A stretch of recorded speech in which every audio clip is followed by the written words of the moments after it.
Hello friends, केम छो? कैसे हैं आप सभी? उम्मीद है आप सभी अच्छे होंगे। मैं हूं उमा, मेडमाइंड चैनल की ओर से। तो जैसे कि आपको पता होगा कि आज हमारा टॉपिक है क्लास का, वो है एंडोट्रेकियल इंट्यूबेशन। तो उसको स्टार्ट करने से पहले हमें सबसे पहले पढ़ना होगा एंडोट्रेकियल ट्यूब। ठीक है, तो बिना टाइम को वेस्ट करते हुए शुरू करते हैं एंडोट्रेकियल ट्यूब। देखिए, अब हम इसका एक डायग्राम से इसकी नेमिंग वगैरह देख लेते हैं ताकि हमें समझने में आसानी हो चीज़ों को। ठीक है, तो शुरू करते हैं। ये है हमारे, जब भी पेशेंट को इंट्यूबेट किया जाता है तो जो हम ट्यूब यूज़ कर रहे हैं वो होगी एंडोट्रेकियल ट्यूब। तो वो है ये। इसके दो एंड होते हैं, एक होता है पेशेंट साइड एंड, एक होता है मशीन साइड एंड। मशीन जैसे कि नाम ही बता रहा है, एक तो पेशेंट की साइड होगा, दूसरा क्या होगा, जहाँ से मशीन कनेक्ट होती है। ठीक है, तो जो मैं स्टार्ट कर रही हूँ पेशेंट साइड एंड से। ठीक है, तो उसमें सबसे पहले होता है बेवल। अब ये बेवल क्या है, ये कर्व्ड है, ये एक एंड है, टिप है। जो ईटी ट्यूब है, जिसकी लास्ट वाली ओपनिंग है, इधर एक एंगल बना हुआ है, एक टिप है, उसको बेवल बोलते हैं। थोड़ा इसके बारे में भी पढ़ेंगे थोड़ा अच्छे से, अभी सिर्फ नेमिंग बता रही हूँ। ठीक है, ये एंड है, इसका नाम बेवल है। इसके ऊपर एक ओपनिंग है जिसको बोलते हैं मर्फी आई। ठीक है, इसकी एक इम्पोर्टेंस है। ठीक है, मर्फी आई जो है इसकी एक अलग इंपॉर्टेंस है ईटी ट्यूब में। फिर एक कफ है जो पहले डिफ्लेट रहता है, और ये जो कफ है एक यहाँ से एक ट्यूबिंग गई हुई है जो यहाँ पे पायलट बैलून से अटैच्ड है। ये पायलट बैलून है, इसमें जब हम एयर को डालते हैं 10 ml सिरिंज लेकर, 10 cc की सिरिंज से हम एयर डालते हैं, तो क्या होता है, ये कफ जो है ये क्या होता है, इन्फ्लेट हो जाता है। ठीक है, उस एयर को रिमूव करते हैं तो डिफ्लेट हो जाता है। ठीक है, तो इसके थ्रू क्या होता है, जब ये कफ इन्फ्लेट होता है इसकी वजह से क्या होता है, ये जो ईटी ट्यूब है अंदर ट्रैकिया के अंदर वहीं पे प्लेस रहती है, मिसप्लेस नहीं होती। ठीक है, फिर उसके बाद है क्या, लेवल ऑफ वोकल कॉर्ड। अब ये जो ट्यूब है हमें ऐसे तो पता चलेगा नहीं कि कितनी अंदर चली गई, तो कुछ मार्किंग दे रखी है जिससे हमें क्या रहे, अंदाजा रहे, एक एस्टिमेट रहे कि कहाँ तक क्या गई है। तो ये क्या है, लेवल ऑफ वोकल कॉर्ड है। ठीक है, ब्लैक कलर का एक थिक मार्किंग होगी। ठीक है, फिर उसमें आईडी करके, ऐसे आईडी, हाँ OD, outer diameter, inner diameter ऐसे करके लिखा होगा। तो इंटरनल डायमीटर ये वहाँ लिखा होगा ID 80 या 50 जो भी है वो लिखा होगा ID OD करके। ठीक है, तो हम जब भी ईटी ट्यूब को मतलब किसी को अगर चाहिए होते तो हम जो जैसे बोलते हैं 5 की चाहिए, 5 नंबर की चाहिए, तो इट मीन्स वो इंटरनल डायमीटर मांग रहे हैं, एक्सटर्नल आउटर डायमीटर से नहीं मांगते, इसको इंटरनल डायमीटर से मांगा जाता है। ठीक है, फिर आती है इसकी डेप्थ ऑफ मार्किंग, ऐसे करके 18 20 ऐसे करके मार्किंग होगी कि कहाँ तक उसको अंदर तक प्लेस करना है, तो वो भी मार्किंग्स होती हैं। ठीक है, फिर एक पूरी थ्रू आउट द जो ईटी ट्यूब है, एक क्या होगी, एक मार्किंग होती है, एक ब्लू कलर की लाइन आपको दिखेगी अलग से। यहाँ तो मैंने इसको लाइट कलर से दिखाया हुआ है, लेकिन उसमें वो ब्लू कलर की लाइनिंग होती है जो जिसको बोलते हैं रेडियो ओपेक मार्कर है। अब उसकी इंपॉर्टेंस क्या है, रेडियो ओपेक मार्कर जो है ना, इसका क्या रहता है कि अगर इस अब हमने इंट्यूबेट कर दिया पेशेंट को, अब क्या होता है, कई बार चांसेस होते हैं वो जाके अंदर ब्रोंकियल क्या बोलते हैं, ट्रेकिया में भी ब्रोंकियल उसमें चली जाती है एरिया में। ठीक है, रीजन में वहाँ चले जाते हैं, तो उसको प्लेसमेंट को चेक करने के लिए हम क्या करते हैं, एक्सरे करेंगे। तो एक्सरे में ये लाइन विजिबल होती है और हमें पता चल जाता है कि वो ट्यूब कहाँ है। ठीक है, उसकी प्लेसमेंट को पता करने के लिए। ठीक है, फिर आता है सबसे लास्ट में कनेक्टर। अब ये जो कनेक्टर है मैंने लिखा 15 mm डायमीटर, इस कनेक्टर के दो एंड, एक अंदर की तरफ एक बाहर की तरफ है। ये जो बाहर वाला होगा ना, चाहे ट्यूब छोटी हो, पीडियाट्रिक साइज की हो, एडल्ट की हो, उसमें भी जितने भी नंबर की साइज हो, सबका बाहर का जो कनेक्टर है ना उसका डायमीटर सेम होगा, ताकि मशीन, क्योंकि ऑब्वियसली पीडियाट्रिक के लिए अलग मशीन नहीं होगी, अडल्ट के लिए अलग नहीं, मशीन सेम है, तो उसमें कनेक्ट करने के लिए ट्यूबिंग सेम, तो ये बाहर वाला हमेशा सेम रहेगा, और जो अंदर वाला वो depend on ET tube size, वो छोटा बड़ा होता रहेगा। ठीक है, तो ये थी आपकी एंडोट्रेकियल ट्यूब। अब इसके जो मैंने अभी जो ये बताए हैं इनको थोड़ा सा डिटेल में देख लेते हैं ताकि चीज़ों को अच्छे से समझा जा सके। तो शुरू करते हैं, एंडोट्रेकियल ट्यूब क्या है। एंडोट्रेकियल ट्यूब क्या है, ये एक फ्लेक्सिबल प्लास्टिक ट्यूब है। It is a flexible plastic tube, curve tube that is placed through the mouth into the trachea to help a patient breath. Patient को ब्रीदिंग में help करने के लिए क्या हम इसको माउथ में प्लेस करते हैं। ठीक है, वैसे जो ईटी ट्यूब है एंडोट्रेकियल ट्यूब, इसको हम नेजल और ओरल दोनों उससे क्या कर सकते हैं, मतलब प्लेस किया जा सकता है। ठीक है, उसके थ्रू भेज सकते हैं, मतलब डाल सकते हैं, लेकिन मोस्टली जो वो होता है वो माउथ से करते हैं। ठीक है, लेकिन होता दोनों है, माउथ और नेजल दोनों से हम क्या कर सकते हैं, इंट्यूबेट कर सकते हैं। ठीक है, अब आता है द ट्यूब। अब जो हमने ये भी स्ट्रक्चर मैंने आपको दिखाई थी, ये वाला। ठीक है, इसको मैं साइड में रख देती हूँ ताकि आपको बताती रहूँ साथ के साथ कि क्या हम वो कर रहे हैं। ठीक है, ये देखिए, सबसे पहले tube, the ET tube has length and diameter. अब ये जो ईटी ट्यूब है इसकी लेंथ भी है, डायमीटर भी है। ठीक है, the ET tube size refers to its internal diameter in millimetre. Like अगर कोई, मैंने जैसे बोला था ना कि अगर कोई मांगता है गिव मी अ 6 साइज ट्यूब, तो इसका मतलब क्या, वो इंटरनल डायमीटर की बात करें। आप इंटरनल डायमीटर देखोगे, जिसका 6 होगा आप वो वाली ट्यूब उनको दे दोगे, ठीक है, वो वाली ट्यूब आप यूज करोगे, ठीक है। नेक्स्ट इज कफ, द कफ। अब ये कफ क्या, मैंने बताया था ये वाला क्या आपका कफ है, इज एन इन्फ्लेटेबल बैलून। ये क्या है, इन्फ्लेट होने वाला एक बैलून है, ठीक है, at the distal end of the ET tube. ये क्या है इसका, इस ट्यूब का ये डिस्टल एंड है, क्या है, डिस्टल दूर पे डिस्टल एंड पर है, ठीक है। Paediatric ETT are produced with और विदाउट कफ। अब देखो इसका मेन जो कफ का ये मतलब ऐसे इसकी स्ट्रक्चर क्यों है, कफ क्यों दिया गया, उसका मेन रीजन ये था कि ट्यूब मिसप्लेस ना हो, क्या हो, जो हमारी ट्यूब है वो मिसप्लेस ना हो। अब जो बच्चे होते हैं पीडियाट्रिक होते हैं, उनके ट्रैकिया का साइज सब ग्लोटिक एरिया में वो होता है, वो नैरो होता है, तो उस वजह से वहाँ पर हमें ट्यूब कफ की जरूरत नहीं पड़ती इतनी। तो वो वाली जो होंगी पीडियाट्रिक, उसमें कफ वाली भी आती है और बिना कफ विदाउट कफ वाली भी होती है, ठीक है। लेकिन अडल्ट वाली जो होती है वो उसमें क्या होता है, उसमें कफ होता ही होता है। अब जो क्या है, the inflated cuff produces seal against the tracheal wall. अब जैसे मैंने बताया था, जो इन्फ्लेटेड कफ होगा वो क्या सील कर देता है। इसकी वजह से क्या होता है, देखो जो एक चीज समझने की वो ये है, सपोज ये हमारी ट्रेकिया है, ठीक है, हमारी आग सामने, जब अगर हम एंटीरियर व्यू से देखें, आगे हमारी ट्रेकिया है, पीछे हमारी क्या है, गैस्ट्रिक, मतलब वो है गैस्ट्रिक प्रॉब्लम, ईसोफेगस है, ठीक है, जो गैस्ट्रिक मतलब क्या बोलते हैं, हाँ अपने स्टोमक वगैरह, मतलब गैस्ट्रिक जीआई सिस्टम से रिलेटेड है। अब अगर हम यहाँ पे, लेकिन एक कॉमन पाथवे होता है फेरिंग्स, जहाँ से क्या होते हैं, यहाँ आगे आके तो ट्रेकिया हो जाएगा, पीछे क्या हो जाएगी आपकी ईसोफेगस हो जाएगी। अब ये सील लगाने की वजह से अब माउथ ओपन है, ठीक है, ये कफ की वजह से ये वाला कंटेंट है वो बैक फ्लो करके वो यहाँ नहीं आ सकता, ठीक है। लेकिन अगर ये ना होता, सिर्फ एक ट्यूब होती, तो वो यहाँ से क्या हो सकता है, एस्पिरेशन होने के चांसेस थे, जीआई जो कंटेंट है वो एस्पिरेट होने के चांसेस थे, किसके अंदर, ट्रैकिया के अंदर, ठीक है। लेकिन अब क्या है, क्योंकि ट्यूब की वजह से क्या होता है, ओपन एरिया हो जाता है, लेकिन ये सील, ये कफ होने की वजह से क्या होता है, वहाँ वाला प्रोडक्ट जो जीआई कंटेंट है वो इधर नहीं एंट्री कर पाता, ठीक है। फिर आता है अब ये the cuff inflate by attaching an appropriate size syringe to the pilot balloon. अब ये मैंने कहा था पायलट बैलून है, यहाँ पर हम एक सिरिंज जो हमें जितना ml एयर डालनी है, जिससे अभी मैं आगे बताऊंगी कि हम 10 ml एयर से 20 सेंटीमीटर ऑफ H2 क्या होता है, प्रेशर, मतलब क्या होता है, ये प्रेशर वो बनता है जिसकी वजह से इन्फ्लेट हो जाता है, ठीक है। 10 ml cc से हम क्या करते हैं, इसको इन्फ्लेट करते हैं। अब क्या है, the syringe provide air under pressure and inflate both the pilot balloon and the कफ।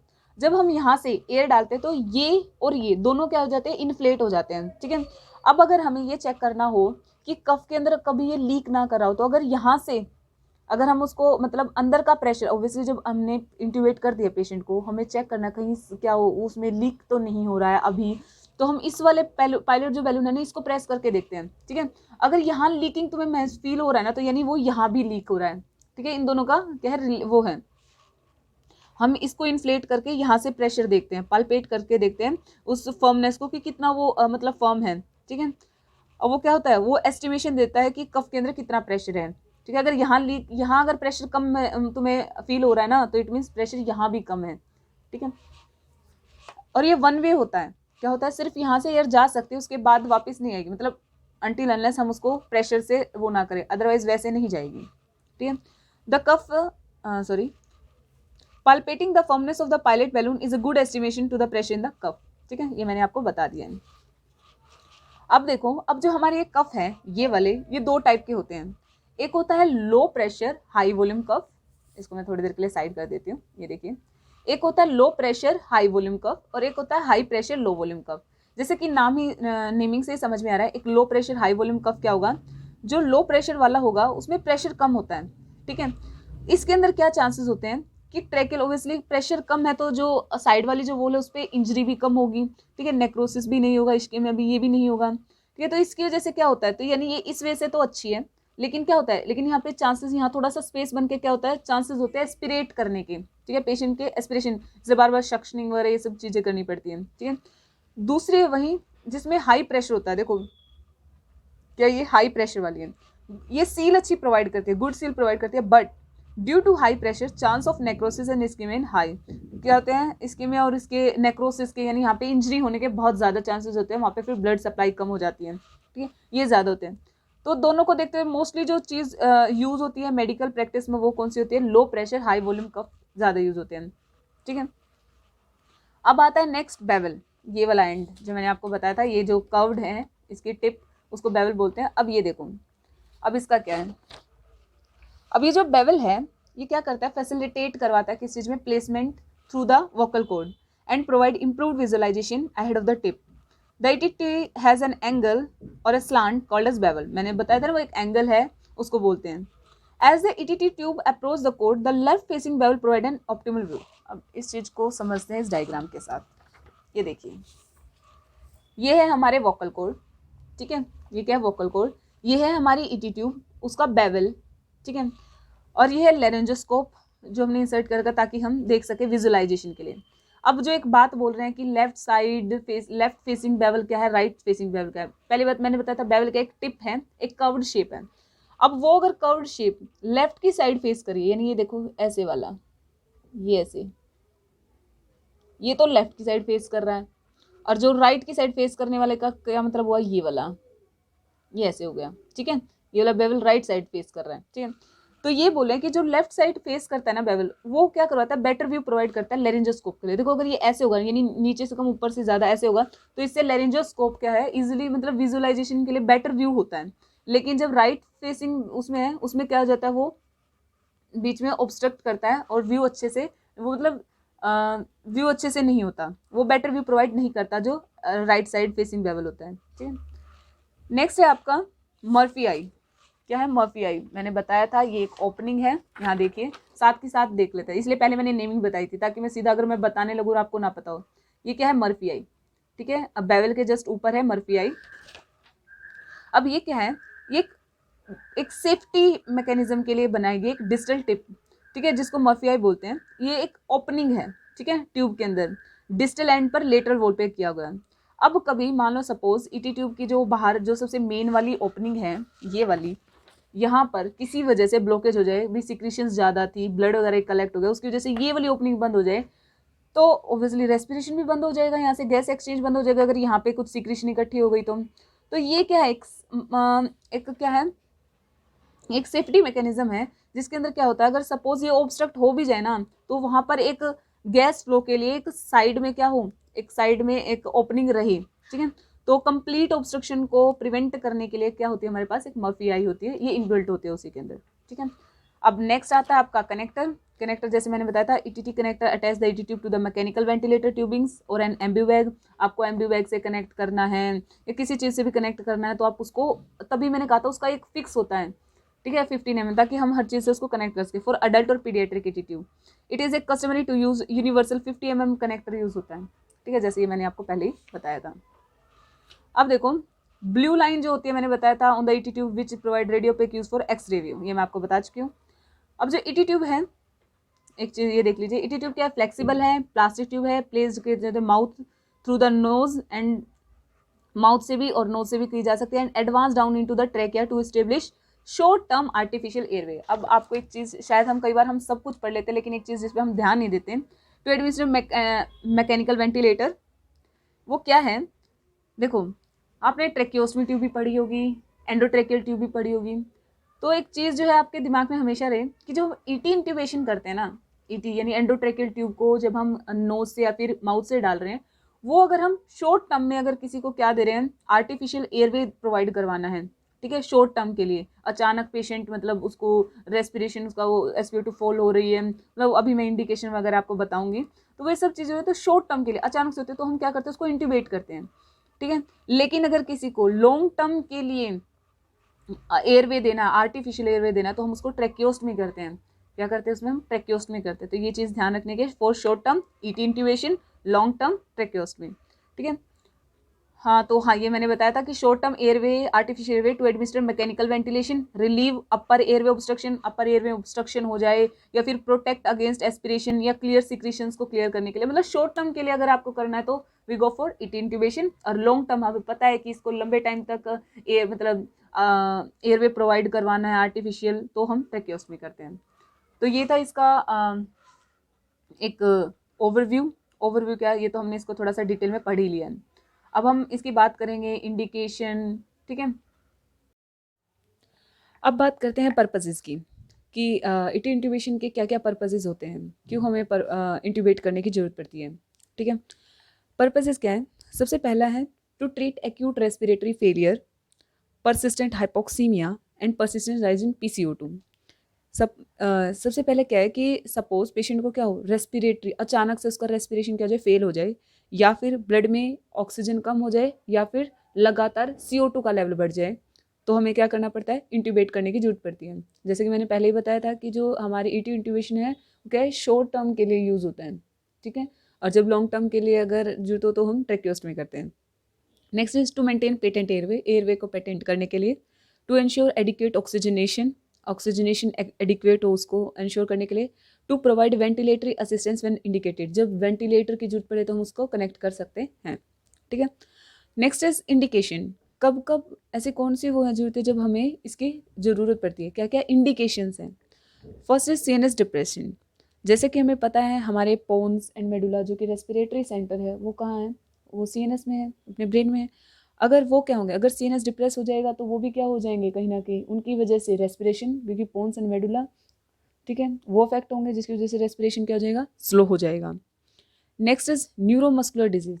अब जैसे एक बात देखो, सपोज न्यूरोमस्कुलर डिजीज बोला है, न्यूरोमस्कुलर यानी कहीं ना कहीं हमारे पोन्स एंड मेडुला इंजर होंगे, क्या होंगे, पोन्स एंड मेडुला अफेक्ट, क्या अफेक्ट, पोन्स एंड मेडुला, ये क्या है, अपने रेस्पिरेटरी सेंटर है।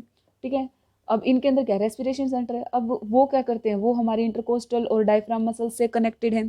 ठीक है, अगर वो अफेक्ट होंगे तो वो भी अफेक्ट होंगे, जिसकी वजह से रेस्पिरेशन भी स्लो हो जाएगा।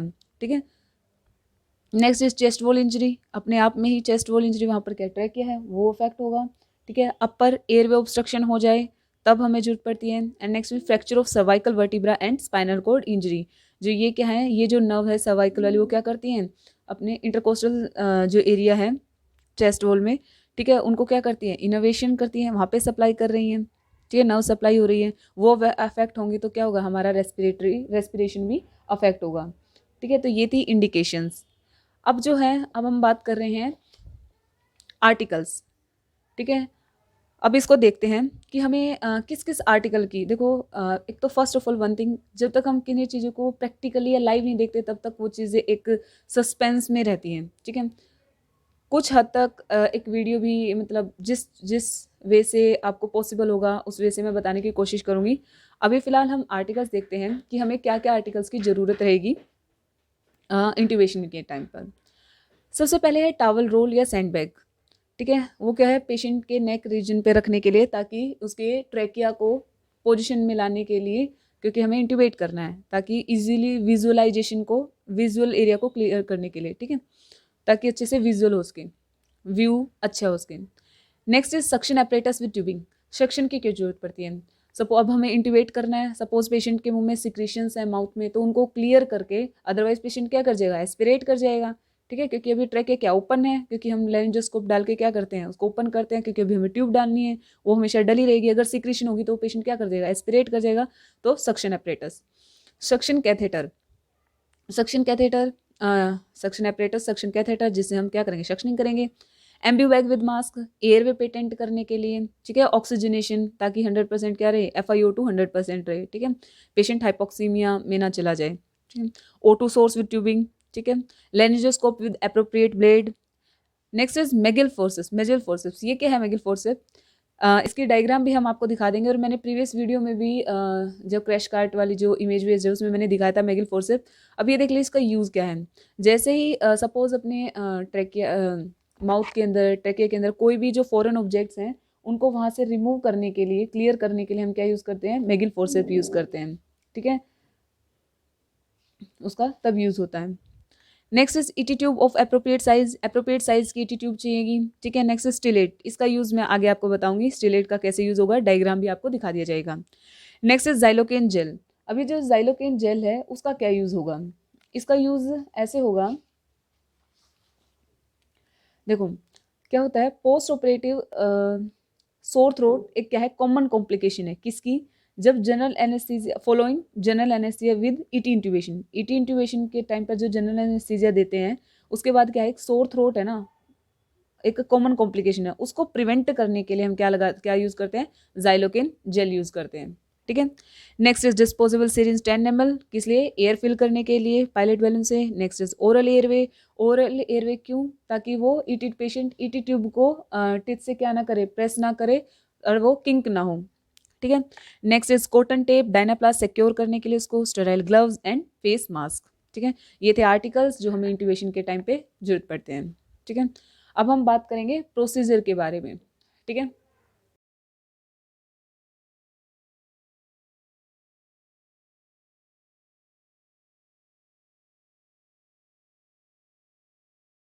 अब बात करते हैं प्रोसीजर पर। इसको इंट्यूबेशन के लिए क्या प्रोसीजर रहेगा। सबसे पहले क्या है, explain procedure to patient is conscious and get consent from patient and relatives. अगर पेशेंट कॉन्शियस है तो हम उनको एक्सप्लेन करना होगा प्रोसीजर, नहीं तो उनके जो रिलेटिव्स हैं उनसे हमें कंसेंट लेना होता है। ठीक है। Second is place patient in supine position with head extended by keeping sand bag और टॉवल रोल अंडर नेक। जैसे मैंने बताया था अभी आर्टिकल्स में कि सैंड बैग और टॉवल का क्या यूज़ होगा। सपोज ये पेशेंट है तो इसका ये हेड है ना, ये हेड है, हेड को क्या करेंगे, एक्सटेंड, यानी इसको पीछे की तरफ ऐसे करेंगे। ठीक है ना, एक्सटेंड करना। ठीक है, पीछे की तरफ। और उसके नीचे जो नेक है, नेक के नीचे हम क्या लगा देते हैं, हम टॉवल रोल या फिर सैंड बैग लगा देते हैं, ताकि जो हमारे ट्रैकिया है, एयरवे है, वो अच्छे से विजुलाइज हो सके। Check for loose teeth, dentures और foreign body in throat, if so remove with Magill forcep. मैंने बताया था मैगिल फोर्सेप का क्या यूज़ रहता है, जो फॉरेन बॉडीज़ हैं, कुछ भी चीज़ें उसको वहाँ से निकालने के लिए। तो सपोज पेशेंट ने नकली के दांत या फिर कोई फॉरेन बॉडी जो है, कुछ भी ऑब्जेक्ट है वो थ्रोट गले के अंदर, तो उसको रिमूव किया जाता है किसे, मैगिल फोर्सेप के साथ। ठीक है। अब करते हैं हम सील कर देते हैं माउथ को एंड नोज को with mask and AB bag, initiate bagging with oxygen. Patient को प्री ऑक्सीजनेट किया जाता है इंट्यूबेशन से पहले। ठीक है, उसको मास्क और एम्बी के साथ। ठीक है। अब लेरिंजोस्कोप दिया जाता है, अगर जो भी हेल्थ केयर प्रोवाइडर है उनको लेरिंजोस्कोप प्रोवाइड करना। फिर क्या करते हैं, सक्शन करते हैं ओरल कैविटी, ताकि वो प्रिवेंट एस्पिरेशन, जो मैंने बताया था ना सक्शन कैथेटर और ट्यूबिंग्स वगैरह, उसका यूज़ क्या होगा, यहाँ होगा, ताकि एस्पिरेट ना कर सके कोई भी सिक्रेशन, उसको पहले रिमूव किया जाता है, तब इंट्यूबेट करेंगे। अब provide lubricated endotracheal tube with stylet in situ. अब देखो क्या होता है, ये है स्टीलेट, इसके डायग्राम में दिखा दूंगी। स्टीलेट एक क्या है, एक पतली सी वायर है। ठीक है। अब हम उसको डाल देंगे ताकि वो क्या करेगा, वो जाके सही उसी प्लेस पे, ताकि वो एक पतली सी वायर है, वो जाके ट्रैकिया के अंदर हम उसको इंट्रोड्यूस कर देते हैं। ठीक है। फिर उसके ऊपर हम क्या डाल देते हैं, हम अपनी जो एंडोट्रेकियल ट्यूब है वो उसके ऊपर से डालते हैं, ताकि वो एग्जैक्ट जाके वहीं पर पहुंचे। ठीक है। हाँ, ताकि वो प्लेसमेंट उसकी सही जगह पे हो सके। लाइक एक पतली, एक पहले बड़ी, मतलब सीधा एंडोट्रेकियल ट्यूब अपनी साइज में थोड़ी बड़ी है, लेकिन वो एक पतली सी वायर है, उसको वहाँ तक प्लेस करना ईजी है क्योंकि वो जल्दी जा सकती है। फिर उसके ऊपर से हम क्या डाल देते हैं, एंडोट्रेकियल जो ईटी ट्यूब है वो डाल देते हैं, फिर वो बाद में स्टिलेट को हटा देते हैं और ईटी ट्यूब को वहाँ प्लेस कर दिया जाता है। ठीक है, उसको लुब्रिकेट किया जाता है। Next is press cricothyroid cartilage with thumb and index finger against oesophagus. पहली बार जो मैंने बताया है, इसको एक तो मैं डायग्राम के थ्रू आपको एक इमेज है उसमें दिखा दिया जाएगा कि कैसे प्रेस किया जाता है। अब बात करते हैं इसको प्रेस क्यों किया जाता है, क्रिकोथायरॉइड कार्टिलेज को थंब और इंडेक्स इनके साथ ऐसे प्रेस किया जाता है। ठीक है, ईसोफेगस के अगेंस्ट। अब हमें पता है हमारी ट्रैकिया सामने एंटीरियर में सबसे पहले, तो पीछे उसके ईसोफेगस है। अब देखो क्रिकोइड प्रेशर जो होता है, इसको ही क्रिकोइड प्रेशर बोलते हैं, एक टेक्निक है जिसको यूज़ किया जाता है ईटी इंट्यूबेशन के टाइम पे। क्यों, to try to reduce risk of regurgitation. ठीक है, जो अपना जीआई है पीछे क्या है, अब हमें पता है फेरेंक्स, फेरेंक्स क्या है, कॉमन वो है, पाथवे हैं किसके लिए, लेरेंक्स के लिए, मतलब सॉरी अपने एयरवे के लिए, ट्रैकिया, और पीछे इसोफेगस के लिए। ठीक है। तो अब अगर क्या बोलते हैं, अब हमने इंट्यूबेट कर रहे हैं तो हमने पेशेंट के वोकल कॉर्ड के थ्रू उस एयरवे को पूरा खोला हुआ है, तो चांसेस क्या है, रिगर्जिटेट होकर इधर आ सकता है, क्योंकि अभी हमने कोई ना उसको कफ को इन्फ्लेट किया है कि वहाँ से सिक्रेशन इधर उधर ना जाए, एस्पिरेट ना करे, तो ऐसा कुछ नहीं हुआ। तो हमें पीछे क्या करना पड़ता है, हमें ऐसे करके क्रिकोइड पर ऐसे प्रेशर डालते हैं ताकि जीआई वाला जो वे है ना, ठीक है, जो जीआई वाला इसोफेगस वाला रास्ता है जो पीछे पास है, वो क्या हो जाए, ओक्लूड हो जाए, और वहाँ की कोई भी सिक्रेशन पीछे आके यहाँ ना आए। ठीक है। और इधर की तो हमने पहले ही सक्शनिंग करके हटा दिए सिक्रेशन, ट्रैकिया की हमने पहले सिक्रेशन, उधर से हमने पहले सिक्रेशन, उस एरिया फेरेंक्स वहाँ से हमने पहले सिक्रेशन हटा दिए, जीआई वाली इधर ना आ जाए उसके लिए हमने क्रिकोइड प्रेशर लगा दिया है। ठीक है, इसका डायग्राम आपको दिखा दिया जाएगा। Next is assist while endotracheal tube is introduced into trachea and remove stylet. जैसे मैंने बताया ये सपोज स्टीलेट है। ठीक है, ये क्या है, स्टीलेट है, ये डाल दिया पहले, पतली सी वायर है एक। ठीक है, फिर उसके अंदर हमने एंडोट्रेकियल ट्यूब डाल दी। अब हमें डालनी तो ईटी ट्यूब है, जैसे ही वो प्लेस हुई इसको निकाल लो। ठीक है, हम the tube when inserted should have 22 centimetre marking at the incisor tip, ठीक है, और 2 to 3 centimetre above carina. Carina क्या है, जहाँ पे बाइफरकेट हो रही है ना अपने राइट और लेफ्ट में, ठीक है ना, अपनी ट्रैकिया बाइफरकेट हो रही है, उस पॉइंट को कैरिना कहते हैं। तो उससे 2 से 3 सेंटीमीटर अबोव ही हमें क्या रखनी है अपनी, हमने ईटी ट्यूब की जो एंड है, डिस्टल पार्ट है, वो वहाँ तक रखना है। और इसकी जो मार्किंग है, जो ट्यूब है जब हम इंसर्ट कर रहे हैं, वो इंसीजर जो इंसीजर टिप है उसके वहाँ पे मैंने कहा था ट्यूब की मार्किंग्स मैंने आपको बताई थी, अगर आपको याद हो। ये देखिए, ये मैंने मार्किंग्स बताई थी 18, 20, 22, 24। तो ये क्या बोला है कि जो 22 सेंटीमीटर है वो बाहर इंसीजर टिप पर लगनी चाहिए, ऐसे उसकी क्या होनी चाहिए, ऐसे इंसर्ट करना है। तो ये हमें मार्किंग हमें देखनी है अकॉर्डिंग टू एज है ये सब चीज़ें, ठीक है। अब आ जाओ, verify placement of tube bye auscultation, listening and feeling the air flow through the tube and observing for bilateral chest movement. अब हमको उसको प्लेसमेंट को क्या करना है, हमें इंश्योर करना है कि वो है या नहीं। एक तो हम किसे देख सकते हैं, मैंने क्या बताया, हम दोनों चेस्ट मूवमेंट देखेंगे। अगर हम वहाँ पे एयर फ्लो करवा रहे हैं तो हमें देखना, ऑस्कल्ट तो ऑस्कल्ट करना है, और दूसरा देखना भी है, ऑब्जर्व भी करना है कि दोनों तरफ चेस्ट मूवमेंट हो रही है। अगर सिर्फ एक साइड हो रही है, इट मीन्स क्या हो रही है, वो कहीं एक जगह प्लेस हो गई। एक्सरे तो है ही हमारा, एक्सरे से मैंने क्या बताया था, जो रेडियो पे एक जो लाइन है, जो उस पर मार्कर है, वो क्या दिखाता है, वो पोजिशन दिखाता है कि वो क्या है, वो सही प्लेस है या नहीं है। लेकिन 2-3 चीज़ें हैं जिसे हम क्या कर सकते हैं, कंफर्म कर सकते हैं। अब करते हैं हम inflate cuff of the ET tube with 10 ml air. 10 ml air को इन्फ्लेट किया जाता है, इंट्रोड्यूस किया जाता है, जिससे 20 सेंटीमीटर टू प्रेशर अपने कफ के अंदर प्रोड्यूस होता है, ठीक है। Fix ET tube in position by using adhesive tape. Tube should be fix at the mid line to prevent pressure ulcer at the angle of mouth. हमें उस ईटी ट्यूब को एक साइड मुंह के कॉर्नर पे नहीं प्लेस करना, क्योंकि एक साइड करेंगे तो वहाँ पे क्या हो जाएंगे, प्रेशर अल्सर, क्योंकि वो एक ही तरफ रहेगी। हमें उसको मिड ऑफ लिप में कहाँ करना है, मिड साइड में क्या करना है, मिड लाइन में हमें इसको प्लेस करना है, ठीक है। नेक्स्ट अब क्या है, अब हमें सिक्योर करना है टेप को। Securing bottom half the tape across patients upper lip.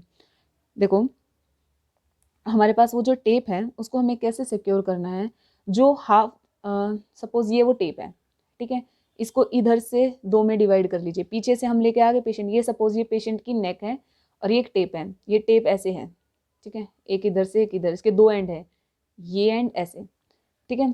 अब इस टेप को इधर से थोड़ा कट कर लिया, एक इधर से, ठीक है, तो एक उसका अपर एंड हो गया, lower and, upper and lower and, यहाँ से वो कॉमन है, यहाँ से हमने कट कर दिया उसको सीजर से, ठीक है। अब जो ये क्या बोल रहे हैं, जो ये पेशेंट का जो एक सेकेंड, जो टेप का जो लोअर पार्ट है, क्या है, जो लोअर पार्ट है उसको तो ऊपर लिप के अपर में जाएगा दोनों साइड से, ठीक है। और जो हाफ पार्ट है, यानी जो ऊपर वाला पार्ट है, टॉप वाला हाफ है, वो क्या हो जाएगा, अराउंड द ट्यूब हो जाएगा। एक सेकंड में आपको बताती हूँ, इसको समझाती हूँ।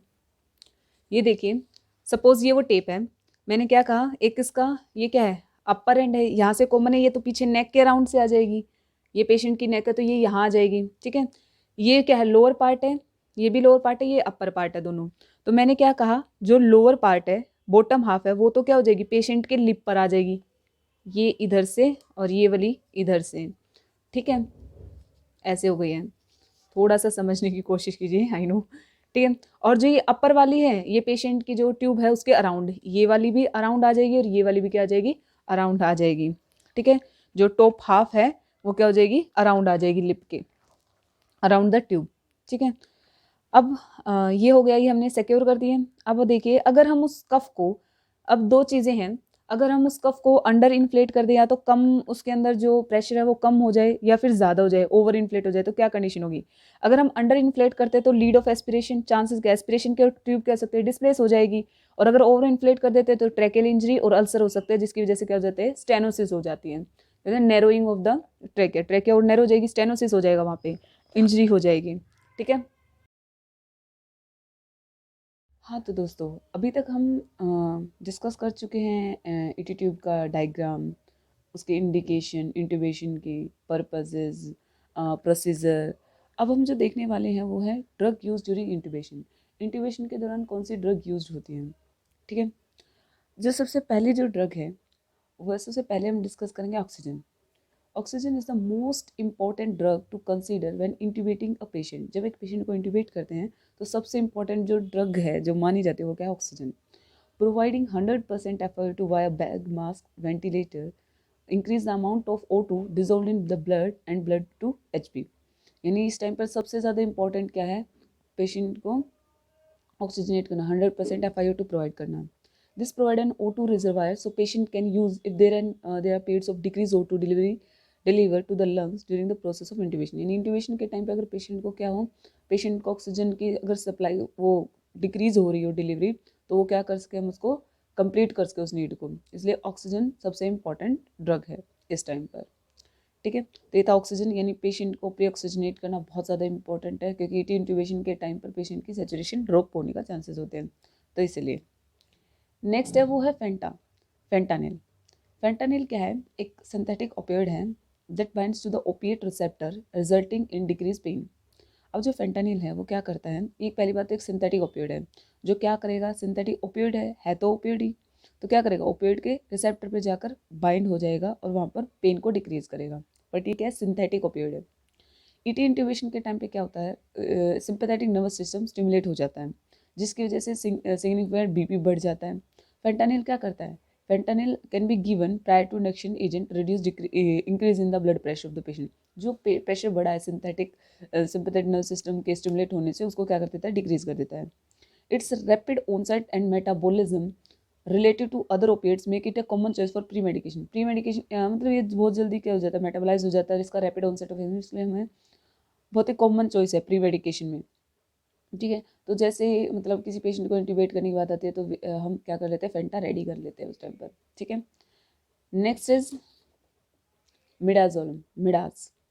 फास्ट एक्टिंग बेंजोडाइजेपिन है that provide anxiolytic and some amnesia. ठीक है, facilitating ET intubation like fentanyl. It can given before induction agent to facilitate ET intubation. इसको भी हम दे सकते हैं, ये फेंटानिल की तरह इसको भी दे सकते हैं. मेरी एक बात ध्यान से सुनिए, ये सारी ड्रग्स कहीं ना कहीं पेशेंट को क्या करेंगी, रिलीव कर रही होंगी. जब हम इंट्यूबेशन कर रहे हैं, हर किसी का अलग अलग पर्पज़ होगा, कोई बीपी डाउन कर रही है कोई, तो depend on the patient condition. ठीक है ना, एंड डॉक्टर चॉइस हम उनको यूज़ करेंगे. ठीक है, बट ये ड्रग्स है जो हम यूज़ कर सकते हैं. ठीक है, यूज़ में आती हैं. Next is atropine. Occasionally use as a premedication. इसको ओकेजनली यूज़ करते हैं प्री मेडिकेशन के तौर पे. ये क्या, एंटी कॉलिनर्जिक है. कॉलिनर्जिक क्या होता है आपका, पैरासिम्पथेटिक सिस्टम को जो करती है स्टिमुलेट, और एंटी कॉलिनर्जिक जो पैरासिम्पथेटिक को ब्लॉक करें, यानी सिंपथेटिक स्टार्ट करें. इसका क्या इफेक्ट होता है, ये रिड्यूस कर देती है एसिटाकोलामिन मेडिएटेड ब्रेडिकार्डिया को, जो ACH से रिलेटेड क्या होता है के द्वारा जो ब्रेडिकार्डिया होता है उसको रोकती है, जो ईटी इंट्यूबेशन के टाइम पर. ठीक है, नेक्स्ट इज इटोमिडेट. इटोमिडेट का एक सेडेटिव है, हिप्नोटिक एजेंट है, commonly use for rapid sequence induction. It depress CNS function by GABA. अब जो इटोमिडेट है ये कैसे काम करती है, ये गाबा के थ्रू काम करती है. ये CNS के फंक्शन को डिप्रेस कर देती है. लाइक हमें मतलब जब हम इंट्यूबेट करें, हम नहीं चाहेंगे पेशेंट सिंपैथेटिकली एक्टिव हो, उस टाइम चाहते हैं वो रिलैक्स करें ताकि ईजिली इंट्यूबेट कर सके पेशेंट को. तो क्या कैसे काम करेगी, गाबा के. अब गाबा क्या है, गाबा क्या है, गामा एमनियोब्यूट्रिक एसिड है. इसका full form is an amino acid, एक अमीनो एसिड है. इसका प्राइमरीली क्या काम है, प्राइमरी इनिबिटरी न्यूरोट्रांसमीटर. ये इनिबिटरी न्यूरोट्रांसमीटर, हर चीज़ को इनिबिट करने वाला, मोस्टली फॉर CNS के लिए. It function to reduce neuronal activity by inhibitory nerve transmission. Nerve transmission को रोक करिए, क्या है इसका फंक्शन, क्या है, जैसे इनिबिटरी फंक्शन को प्ले करता है. ठीक है, तो इससे क्या हो जाएगा, CNS आपका डिप्रेस हो जाएगा और आप जो क्या है इंट्यूबेशन इजीली हो सकता है. Next is किटामिन. किटामिन क्या है, induce a dissociative state resulting in sedation, amnesia and analgesia. Sedate कर देता है पेशेंट को. ठीक है, एमनेशिया यानी उसकी मेमोरी में थोड़ा मतलब पेशेंट उस जो इंट्यूबेशन वाले प्रोसेस को भूल जाता है. ठीक है ना, एमनेटिक कर देता है. और एनाल्जेसिया यानी पेन भी रिलीव करता है. ठीक है, तो ये थी किटामिन. नेक्स्ट जो ड्रग्स हैं जो हम यूज़ करते हैं वो कौन कौन से हैं, वो है रोक्यूरोनियम एंड सकिनालकोलिन. ये दोनों क्या है, रोक्यूरोनियम और ये क्या मसल रिलैक्सेंट है. लेकिन जो रोक्यूरोनियम है वो non depolarising scatter muscle relaxant है, और सकिनालकोलिन क्या है, एक डीपोलराइजिंग मसल रिलैक्सेंट है. तो ये वो ड्रग्स हैं जो हम यूज़ करते हैं किस टाइम पर, ड्यूरिंग इंट्यूबेशन. अब बात करते हैं सबसे लास्ट तो नहीं कहेंगे, लेकिन हाँ अब बात करते हैं कॉम्प्लिकेशन. ईटी इंट्यूबेशन की कॉम्प्लिकेशंस क्या क्या हो सकते हैं. फर्स्ट ऑफ ऑल लैरेंजियल और ट्रैकियल इंजरी. ऑब्वियसली बहुत ज़्यादा चांसेस है लैरिंग्स के और ट्रैकियल इंजरी होने के. Second is pulmonary infection and sepsis. Obviously अगर वहाँ की केयर ढंग से ना हो तो क्या है, ये पूरे एयरवे में क्या कर सकता है, पल्मोनरी इन्फेक्शन और सेप्सिस हो सकता है। डिपेंडेंस ऑन आर्टिफिशियल एयरवे, हम इंट्यूबेट अगर पेशेंट को कर देते हैं तो क्या होता है, पेशेंट खुद से ना लेने की बजाय डिपेंड हो जाएगा उन मशीन्स पर, ठीक है ना, उस ट्यूब पर, कि बाहर से ही जो एयरवे आ रहा है आर्टिफिशियल एयरवे, उस पर पेशेंट क्या कर जाता है, डिपेंड हो जाता है, ठीक है। ये थे इसके complication. And the last topic and the last special points ये देख लेते हैं। ये स्पेशल पॉइंट्स क्या हैं, सबसे पहले the typical depth of the ET tube is 23 centimetre for man and 21 centimetre for women measured at the central incisor. जैसे मैंने आपको बताया था, वैसे मैंने वहाँ पर आपको एक ओवरऑल बताया था, लेकिन यहाँ स्पेसिफिक बताया गया कि एक टिपिकल डेप्थ होती है ईटी ट्यूब की, मैंने कहा था उस पर मार्किंग्स लगी होती हैं। तो 23 किसके लिए होती है, मैन के लिए mostly, and 21 for women, women के लिए 21 सेंटीमीटर तक उसको मेजर किया जाता है। यानी बाहर जो मार्किंग मिलेगी वो 21 सेंटीमीटर, इंसिजर टिप से देखोगे तो 21 सेंटीमीटर तक की मार्किंग मिलेगी, ठीक है। The next is the average size of the tube for an adult mail is 8। जैसे हम अगर मैंने अभी यहाँ बोला तो इसका मतलब क्या, इनर डायमीटर उसका 8 होगा और फीमेल के लिए 7। तो this is somewhat an institutional dependence practice, मतलब इंस्टीट्यूशन पे भी डिपेंड करता है, but more common this is male के लिए 8 एंड फीमेल के लिए 7। तो ये था आज का आपका topic ET intubation. I hope आप सभी को समझ आया होगा। वीडियो के लास्ट में एक एनिमेटेड वीडियो भी डाली जाएगी जिससे आपको थोड़ा बहुत आइडिया लग सके, ठीक है। तो thank you so much, take care.